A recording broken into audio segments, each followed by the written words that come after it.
राधे राधे, जय श्री कृष्णा। आप सभी को मेरे इस YouTube चैनल पर हार्दिक स्वागत है, अभिनंदन है।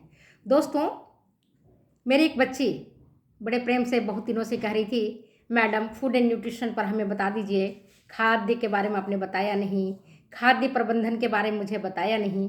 तो आज उसी टॉपिक पर मैं आपको बता रही हूँ, उसी पर चर्चा कर रही हूँ। तो सबसे पहले है खाद्य प्रबंधन, जिसको फूड मैनेजमेंट कह सकते हैं, भोजन प्रबंधन कह सकते हैं। तो भोजन आप सब समझते हो किसको कहते हैं, भोजन। अब प्रबंध भी आप जानते हो किसको कहते हैं, ये मैंने कई बार पढ़ाया है। भोजन किसको कहते हैं, जो हम खा सकते हैं, जिसको हम पी सकते हैं, जो खाने योग्य हो, पीने योग्य हो। आप कहोगे मैडम शराबी लोग पीते हैं, भांग भी खाते हैं, तो क्या ये भोजन है? नहीं। जो खाने योग्य हो, जो पीने योग्य हो, जिसको खा पी करके हमारा स्वास्थ्य उत्तम रहे, वो कहलाता है भोजन। जिसको खा करके हमारा स्वास्थ्य अत्यंत उत्तम हो, बढ़िया हो, उसको भोजन कहेंगे। दारू पीना भोजन नहीं है, शराब पीना भोजन नहीं है, सिगरेट फूंकना भोजन नहीं है, गांजा भांग खाना भोजन नहीं है। ये सब इनके सेवन करने से हमारा शरीर को नुकसान पहुंचता है।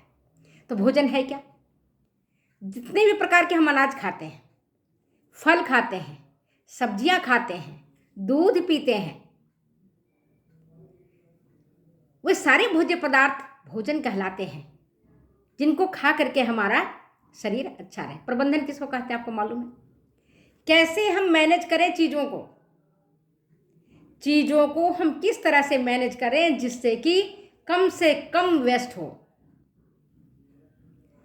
कॉस्ट बचे और चीजों का नुकसान नहीं हो। तो फूड मैनेजमेंट में वो सारी चीजें आती हैं जो खेत से लेकर के खाने के टेबल तक आता है। खेत से लेकर के, आप बताओ कि भोजन कहाँ उपजता है? फैक्ट्री में तो बनता नहीं है, उपजता तो खेतों में है। चाहे फल हो, चाहे वो सब्जियां हो, चाहे वो दालें हो, चाहे वो अनाज हो, खेत में उपजता है। नॉन वेज वाली बात अलग करते हैं। जब मांसाहारी की बात करते हैं तो समुद्री फूड है तो समुद्र में होगा, मछलियां हैं तो नदी तालाब में मिलेंगे, मुर्गी है, बकरियां हैं, या जो भी जानवर है, तो वो भी किसको खा के बढ़ता है? वो भी घास वास खा करके ही आगे बढ़ते हैं, पलते बढ़ते हैं। तो चलो हम इस पर ज़्यादा चर्चा नहीं कर रहे हैं, हम चर्चा करते हैं फूड मैनेजमेंट पर। तो सबसे पहले है कि फूड मैनेजमेंट है क्या? तो फूड मैनेजमेंट का मतलब होता है कि शुरू से लेकर के, खेत से लेकर के आपके खाने के टेबल तक का मैनेज करना। हर स्टेप पर आपको ध्यान रखना है ताकि फूड की बर्बादी नहीं हो, कॉस्ट कम हो, लेबर कॉस्ट कम हो, है ना। तो उसमें क्या क्या आता है? पहला होता है प्लानिंग, नियोजन करना, योजना बनाना। दूसरा ऑर्गेनाइजिंग, संगठित करना। तीसरा हैंडलिंग, कैसे आप हैंडल करोगे, किस तरह से आप हैंडल करोगे। चौथा स्टोरिंग, आप कैसे स्टोर करोगे, भंडारण उसका कैसे करोगे, भंडारण के बाद प्रिपेयर कैसे करोगे, कैसे टेबल पर सर्व करोगे, कैसे आप डिस्ट्रीब्यूट करोगे। तो ये जितने सारे चीजें मैंने आपको बताई हैं, नियोजन करना, कैसे आप नियोजन करोगे, कैसे आप ऑर्गेनाइज करोगे, कैसे संगठित करोगे चीजों को, कैसे आप हैंडल करोगे। एक एग्जाम्पल से मैं आपको बताती हूँ। मान लो आप धान की खेती कर रहे हैं या आलू की खेती कर रहे हैं, फिर आलू और शकरकंदी का मौसम है या गेहूं का मौसम है। तो बोने से लेकर के उसको काटने तक का, अब देखते हो कोई किसान समय पर नहीं बोता है, बाद में बोता है, तो उसका फसल भी बाद में ही और कम पैदावार होता है। इसी तरह से अगर काट लिया उसने समय से तब तो ठीक है, लेकिन अगर काटना समय पर नहीं हुआ, ऊपर से भगवान ने बारिश कर दी या कुछ और हो गया, तो उसका फसल बर्बाद हो जाएगा। तो प्लानिंग सबसे पहले करनी है कि हमको समय से करना है काम को और हमको समय से रखना है ना। पहला काम है प्लानिंग। दूसरा ऑर्गेनाइजिंग, संगठित करना। और प्लानिंग अपने करने से काम नहीं होगा केवल। आप प्लानिंग क्या होता है? मानसिक प्रक्रिया है। जैसे मैंने सोचा, आप आज वीडियो बनाने से पहले मैंने प्लानिंग करी कि आज मुझे कौन सी टॉपिक पर बनानी है, तो उसके लिए मुझे तैयारी भी तो करनी चाहिए। ऐसे उठ करके तो हम वीडियो बनाएंगे नहीं। तो प्लानिंग में सारी चीज़ें आती हैं, एक मानसिक प्रक्रिया है कि हमको किस तरह से और किस दिशा में कैसे हमें काम करना है, दैट इज प्लानिंग। उसके बाद आता है ऑर्गेनाइजिंग, संगठन करना। फिर आता है हैंडलिंग, हम चीज़ों कैसे हैंडल करें, हम किस तरह से हैंडल करें, यह आता है हैंडलिंग में। इसके बाद आता है स्टोरिंग, कैसे आप स्टोर करोगे।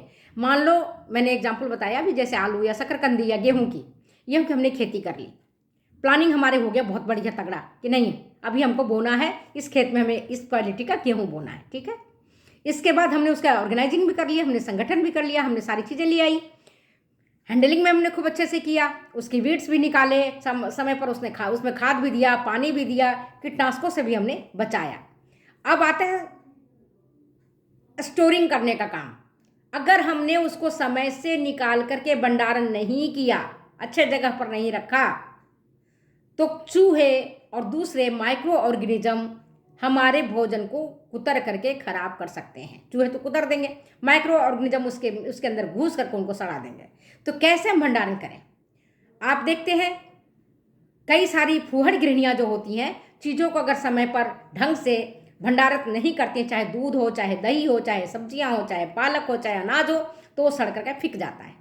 मतलब आपके चीज़ों की बर्बादी हो गई, ठीक है, समझ में आ गया। तो स्टोरिंग करना बहुत आवश्यक है। जितना आप प्लानिंग में मेहनत करते हैं, जितना आप हैंडलिंग मेहनत करते हैं, उससे कहीं कम आपको स्टोरिंग में नहीं मेहनत करना पड़ता है, ज़्यादा ही करना पड़ता है। सोच बूझ करके समझ करके आपको स्टोरिंग करनी पड़ती है। फिर आता है प्रिपेयरिंग। प्रिपेयरिंग कैसे, आपने स्टोर तो कर लिया, तो स्टोर किया हुआ अनाज तो ऐसा सच हम नहीं खाएंगे ना। गेहूँ ले आए, ऐसा सच गेहूँ तो हम नहीं खाएंगे, गेहूँ को हम पिसवाएंगे, फिर उसके हम आटा गूंदेंगे, रोटी या पूड़ी बनाएंगे या परांठे बनाएंगे। तो प्रिपेयर करना, प्रिपेयरिंग करना, ठीक है। चाहे आलू उपज के आए, आलू का हमने भंडारण अच्छे जगह पर कर दिया, भंडारण करने के बाद उसकी हमें सब्जियां पकानी है, या मार्केट में मुझे भेजना है, या हमें बेचना है, हमें किसी को देना है, तो उसके लिए हमको प्रिपेयर करना होगा। या खाना पकाना है तो हमको प्रिपेयर करना पड़ेगा, है ना। देना है तो हमको डिस्ट्रीब्यूट करना पड़ेगा फूड को। जैसे मान लो कि कश्मीर में सेब होता है, राजस्थान में सेब नहीं होता, आपको पता है। उत्तर प्रदेश में भी सेब नहीं होता, पता है आपको। कई जगह में होता होगा, मुझे इतनी जानकारी नहीं है। तो जो चीज़ जहाँ उपज रहा है वहाँ के लोकल लोगों को तो मिलता है, लेकिन लोकल लोगों के अलावा, है ना, दूसरे जगहों में भेजना, जैसे कैसी नट है, काजू है, बादाम है, अखरोट है, ये सब बाहर से आते हैं। तो उनको डिस्ट्रीब्यूट करना, लोगों तक पहुंचाना, वितरण करना, ये भी फूड मैनेजमेंट का एक बहुत बड़ा हिस्सा है, ताकि लोगों को समय पर मिल जाए। अगर सड़ा गला काजू कोई बेचेगा, आप खरीदोगे? सड़ा सेब आप खरीदोगे? नहीं, क्योंकि आपको देखोगे इसमें हमारे पैसे जो जा रहे हैं, जो व्यर्थ जा रहे हैं, इसमें हम चीज़ें नहीं खरीदेंगे, ठीक है। बात समझ में आ गई। तो देखिए डिस्ट्रीब्यूशन ऑफ फूड, ये सारी जो स्टेप्स मैंने बताए, ये सारे स्टेप्स इसलिए किए जाते हैं ताकि कॉस्ट कम आए, लोगों को पहुंचे, और फिर उसका फायदा लोगों को मिले। और ये इतनी स्मार्टली तरीके से होना चाहिए, इतने सेफ तरीके से होना चाहिए, इतनी सुरक्षित तरीके से होना चाहिए कि इसमें बर्बादी का कोई गुंजाइश न हो। बर्बादी का बिल्कुल एक पिन के बराबर भी गुंजाइश ना हो, तब तो हम कह सकते हैं कि है, अन्यथा नहीं है। मान लो कि आप प्याज भेज रहे हो ट्रक में भर करके, है ना, एक ट्रक प्याज आपने भेजा बेचने के लिए सीजन पर, लेकिन वो प्याज आपके गंतव्य तक पहुंचने से पहले आधे से ज़्यादा सड़ गए, तो आप क्या करोगे? क्या करोगे? माथे ही पीटोगे ना, यार यार प्याज मेरा सड़ गया, है ना, भेजते समय हमने ज़्यादा ध्यान नहीं रखा, हमें कैसे रखना चाहिए था, है ना, हमें हो सकता है रास्ते में बारिश हो गया होगा, बारिश के कारण प्याज भीग गया, हमें ऊपर से प्लास्टिक का कवर रखना चाहिए था। तो ये सब स्मार्ट हैंडलिंग होता है ना। केवल प्लानिंग करने से काम नहीं चलता है, स्मार्टली आप काम करोगे तब डिस्ट्रीब्यूशन ऑफ फूड ठीक तरीके से ठीक जगह पर पहुंच जाएगा। इसका एक ही उद्देश्य है कि जो वेस्ट होता है, सड़ना गलना, उसको कम करना।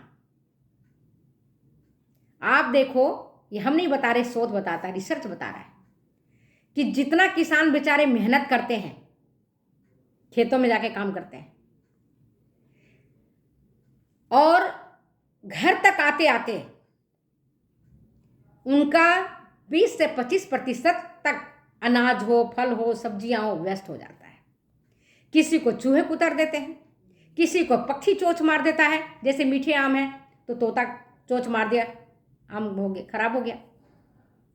अनार है, कोई और पक्षी जाकर के अनार को खा गया, चोंच मार दिया, खराब हो गया। अमरूद है, चोंच मार देते हैं, खराब हो जाता है, उसी चीज़ें बिकती नहीं है। बेर है, कटी फटी बेर बिकेगी नहीं। तो स्मार्टली तरीके से आपको काम करना है। कैसे करना है?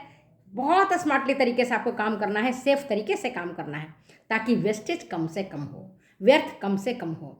और सबसे बड़ी बात है हाइजीन को बढ़ावा देना।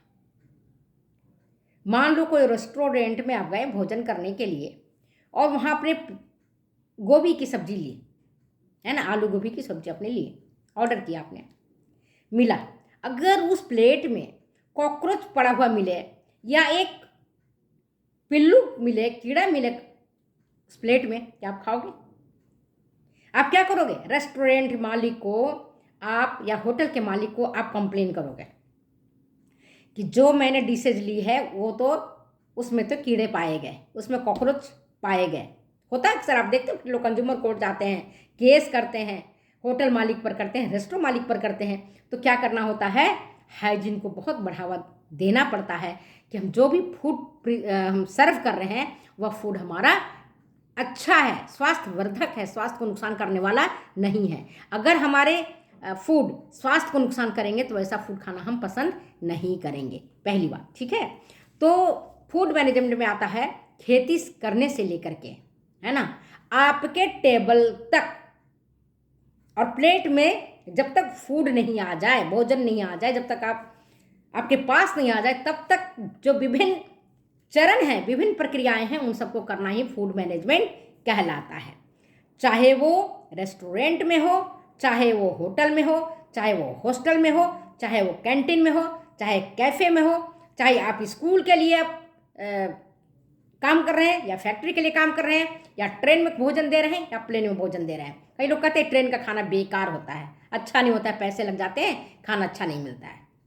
प्लेन में आपको बताऊं, एक मैंने बहुत पहले पढ़ा था, लोग जा रहे थे एयर से और एयर में उन्होंने कोई मूंगफली के पैकेट दिया खाने के लिए, या चना या मूंगफली का कोई पैकेट था, और भारतीयों की प्रवृत्ति होती है कि वो खा जाना, तो शायद उसको खाने से जो यात्री थे बीमार पड़ गए उस मूंगफली को खाने से।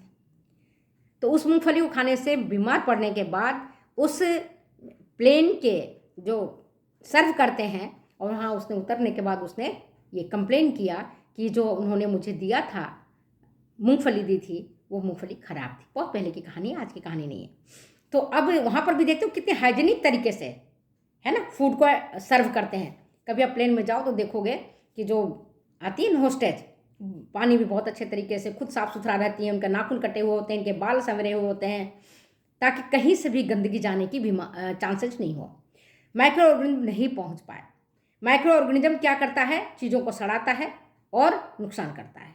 तो आज मैंने आपको फूड मैनेजमेंट के बारे में बताया है कि उसमें हाइजीनिक हैंडलिंग बहुत ज़रूरी है, बहुत ज़रूरी। आप देखते हो कि जो बड़े बड़े रेस्टोरेंट होते हैं वहाँ पर खाना भी देते हैं तो हाथों में दस्ताने लगाते हैं, गोलगप्पे भी देते हैं तो दस्ताने लगा के देते हैं ताकि उसके हाथों की गंदगी नहीं पहुँचे। ठीक है, तो ये सारी चीज़ें आते हैं आपके फूड मैनेजमेंट में, ताकि कम से कम वेस्ट हो, है ना, बर्बादी कम से कम हो, हाइजीनिक कंडीशन बेस्ट से बेस्ट हो। अच्छे होटल में जाओ, अच्छे हॉस्टल में रहो तो पहले देखते हैं कि उनका किचन कैसा है। किचन की जो देखते हैं वो सब साफ सफाई पर हम ध्यान रखते हैं। अगर किचन अच्छा होता है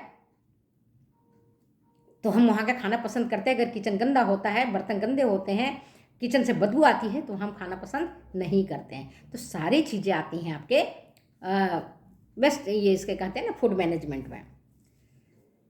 और फूड मैनेजमेंट में जो बहुत ज़रूरी रूल है वो आपको ही है, सबसे पहले क्लीन करना। खाना पकाने से पहले आप क्या करते हो? जैसे पालक की सब्ज़ी बना रहे हैं आज हम, तो सबसे पहले पालक या मेथी हम बनाने जा रहे हैं तो सबसे पहले हम क्या देखते हैं? पालक को उसमें पहले साफ़ सुथरा करते हैं, चावल है, दाल है, उसको हम साफ़ सुथरा करते हैं पकाने से पहले, है ना। तो पहला काम होता है क्लीन करना, सफाई करना। दूसरा काम क्या करते हैं, सेपरेट रॉ एंड कुक्ड। इसके बाद हम जो भी उसका डंठल है, अनवांटेड मटेरियल है, मान लो पालक में घास है, कोई दूसरी चीज़ें हैं, उसको हम उससे अलग कर देते हैं, छांट करके अलग करते हैं। या धनिया है, धनिया में अनवांटेड चीज़ें हैं जो खाने योग्य नहीं है, घास पात आ गया है, उसको भी हम अलग करते हैं, ठीक है। इसके बाद हम पकाते हैं। अब पकाते तो ऐसे नहीं पकाते हैं, थॉरोली पकाते हैं, अच्छे से पकाते हैं। ऐसा नहीं कि आधा कच्चा है, आधा पका है, आधा जला हुआ है। ऐसा फूड कोई भी पसंद नहीं करता है, ना घर में करेगा, ना हॉस्टल में करेगा, ना होटल में करेगा। ऐसी चीज़ें बिकेंगी ही नहीं मार्केट में, ना घर में आप खा पाओगे, ठीक है। तो क्या करते हैं, उसको भोजन को पकाते हैं और अच्छे तरीके से पकाते हैं। ओवर कुकिंग भी बेकार होता है, अंडर कुकिंग भी बेकार होता है। कच्चा भोजन भी खाने योग्य नहीं रहता। मान लो आलू आपने पकाया है ना, आलू की सब्जी पका, आलू कच्ची है, आप खा पाओगे? नहीं खा पाओगे। क्यों नहीं खा पाओगे? आपसे खाई नहीं जाएगी, स्वाद नहीं आएगा, है ना। ओवर कुकिंग होगा तो ही बेकार लगेगा, आप नहीं खा पाओगे। अच्छी रोटी रहेगी, अच्छी पराठे रहेगा तो आप खा लेंगे। जले हुए पराठे किसको पसंद आता है? पहले देखने में अच्छा नहीं लगेगा तो आप खाओगे कैसे, है ना। तो इसके अंदर क्या होता है, रॉ मटेरियल को अलग करना, अच्छे तरीके से पकाना, और पकाने के बाद भोजन को सेफ टेम्परेचर पर रखना। जैसे आपने खीर पकाई या दूध गर्म किया, अगर सेफ टेम्परेचर पर उसको नहीं रखोगे तो क्या होगा, गर्मी के दिनों में तो 4-6 घंटे में ही दूध सड़ करके फट जाएगा, फेंकना पड़ जाएगा। अगर आप रात में भोजन पकाने के बाद चीज़ें बच जाती हैं, भोजन बच जाता है, उसको अगर प्रॉपर जगह पर आप नहीं रखते हो, फ्रीज में नहीं रखते हो, ढक कर के नहीं रखते हो, तो भोजन वो बर्बाद हो जाता है, आपको फेंकना पड़ता है। और फूड मैनेजमेंट का क्या काम है, रिड्यूस द वेस्टेज। जो फालतू चीज़ें हैं उसको हमको कम करना है, ठीक है ना, रिड्यूस द वेस्टेज। वेस्टेज को हमको कम करना है। और पकाते समय हमको सेफ वाटर का यूज करना है, सुरक्षित जल का यूज करना, नहीं कि गंदे पानी से हमने खाना पका दिया, नहीं। रॉ मटेरियल हो, जो भी हम खाना पका रहे हैं सुरक्षित होना चाहिए। तो चलिए हम अपनी वीडियो को यहीं विराम देते हैं। अगले बार हम फूड मैनेजमेंट पर और डिस्कस करेंगे। तब तक दो की इजाज़त, ओके बाय। वीडियो अच्छी लगती है तो प्लीज़ शेयर करें, कमेंट करें, सब्सक्राइब करें। फिर मिलते हैं हम अगली वीडियो में अगली बातों के साथ। ये आपके टीजीटी के लिए, नेट के लिए बहुत इंपॉर्टेंट है। बच्चों ने बहुत रिक्वेस्ट किया था कि मैडम हमें आप फूड मैनेजमेंट के बारे में या फूड एंड न्यूट्रिशन के बारे में आप मुझे बता दीजिए, क्लासेज ले लीजिए। तो आज मैंने आपकी क्लास लिया है। वीडियो अच्छी लगती है बच्चे तो प्लीज़ शेयर करना और लाइक भी करना। मैं मेहनत से पढ़ाती हूँ तो आपका भी ड्यूटी बनता है कि आप भी शेयर करें, पढ़ें, देखें, और इसके बाद मैं इससे संबंधित प्रश्न पूछूंगी। Okay bye, thank you.